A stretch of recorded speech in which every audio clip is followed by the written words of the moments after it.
Hi everyone, welcome back. It's been, believe it or not, 2 weeks since the last sim racing news update. So here we are again, getting towards the end of May, and it's news time. And this news roundup is predominantly to do with updates to titles. Lots of updates, not a great deal else, mainly updates. Now, as always, you will down in the description find links to all of these updates so you can go and peruse the notes, news, information to your heart's content. But please, I beg you, watch the video. Be nice. Thank you. Anyway, right, here we go. Let's kick things off first of all with Forza Motorsport, and we have update 8 coming along for this. So this is a track day toy focused one, so we've got a load of new events and updates around that, and things to focus around that, including, weirdly, Mobil Oils are celebrating their 50th anniversary with Forza Motorsport, and as a result the Maple Valley track has now got Mobil 1 branding.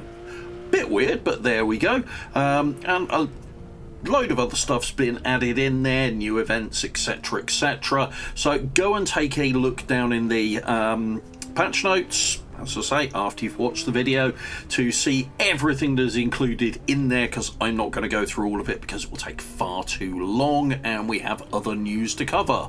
But speaking of Forza Motorsport, they have put out another of their messages to the motorsport community, and this one's for May 2024, and basically it's just talking about, you know, the responses to the updates and the things that they have put in there, how they are still listening to players and what they want to do. You know, the recognition around the car progression scheme wasn't right and they fixed that, and basically that they are going through all of the votes and the info and the feedback that people have been providing and what they're going to do with that, particularly around safety ratings and matchmaking. So again, a lot to digest there. Okay, moving away from Forza Motorsport and to the Rennsport beta. So the Rennsport beta has hit update 1.8.5, and this has added quite a lot in there. So what we've basically got in here is Fuji has been added in. They have put in 2 Le Mans prototypes, multi-class racing has been introduced, and rolling starts have been introduced. So that is a fairly hefty amount to pop in there, which is pretty good. The 2 new cars, by the way, are the Porsche 963 and the BMW M Hybrid V8. One thing to keep in mind is the Fuji Speedway track Grand Prix layout for that one, but do they race anything else at Fuji these days? I genuinely don't know, because I'm not a big fan of the track myself, but there we go. Right. Speaking of prototypes and of the Le Mans flavour, there has been a small hotfix for Le Mans Ultimate. Now, there's only 3 lines on here, so it's fixing an issue where cars would disappear on the starting grid, an issue where changing the setting in the pit menu will cause you to get stuck in the pit box, and an issue where non-hybrid player-controlled vehicles using their coast engine samples when accelerating, so incorrect engine samples being used. So small hotfix for that on Le Mans Ultimate. Right, Assetto Corsa Competizione has an even smaller hotfix going for it. This one does one thing and it doesn't actually really specify what it is. It just says minor hotfix on the Ford Mustang GT3. That's it.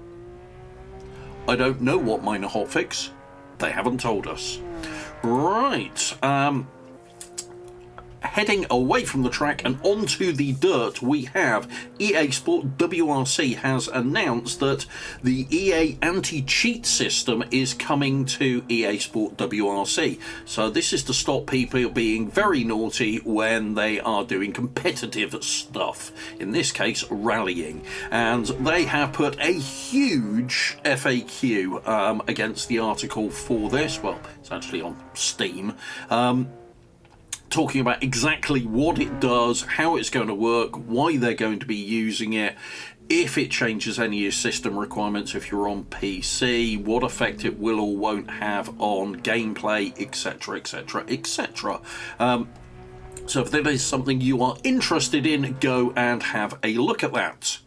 Right, this is, I think, the next one, the only truly non-update related one, and that is for RaceRoom. So RaceRoom has added 3 new cars. Now, as with RaceRoom, you will need to go and purchase the cars from the store using their weird points system, but basically they have added a BMW pack for 2024 in here, and what we've got is the M2 CS Racing, the M8 GTE and the M4 GT4, and that's the G82 variant of that.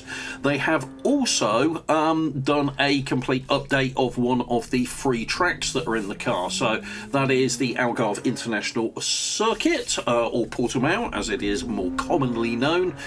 So it's been completely redone. They are saying improved layout accuracy and enhanced visual fidelity on it.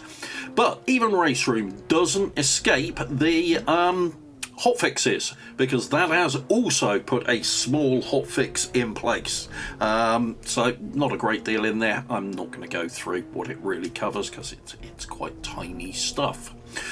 Right, moving back to Forza, but of the Horizon 5 flavour this time, and in typical route they have put out an update set of notes that just confuse the hell out of me. I don't know what it is about the Forza Horizon update notes, but they just do my tiny little brain in. Basically it is a load of game fixes. They've put a neon highway in place, which basically just makes everything look really neon, with a load of neon trackside display and neon lampposts and neon pylons and neon. It's lots and lots and lots and lots of neon. Loads of it. They've added a new radio station, Horizon Wave, which is to go with the neon, and yeah, it's neon. That appears to be the update, although they have said that they will also be introducing some reward cars, including the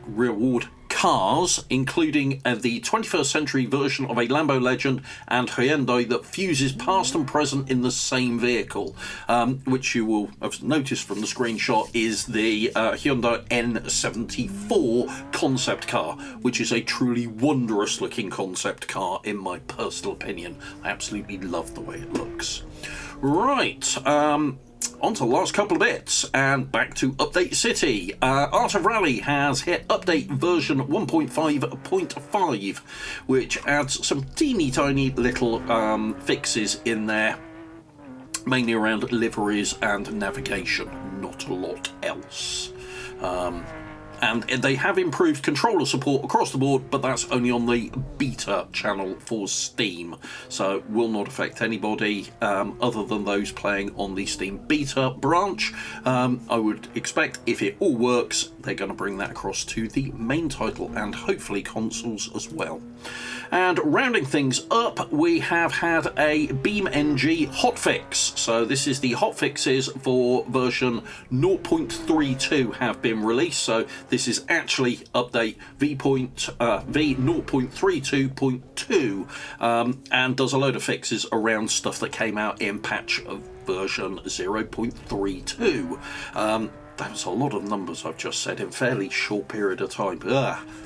Feel all weird now. Anyway, that is this fortnight's sim racing news update. Hopefully you found this vaguely useful. If you have, please give me one of those like things. And if you want to keep abreast with sim racing news on a fortnightly basis, and when I actually get my arse into gear and do some other stuff, some more general sim racing fun stuff, please do subscribe to the channel. And if you want to be notified when this content lands, hit the bell icon and YouTube will tell you. There we go.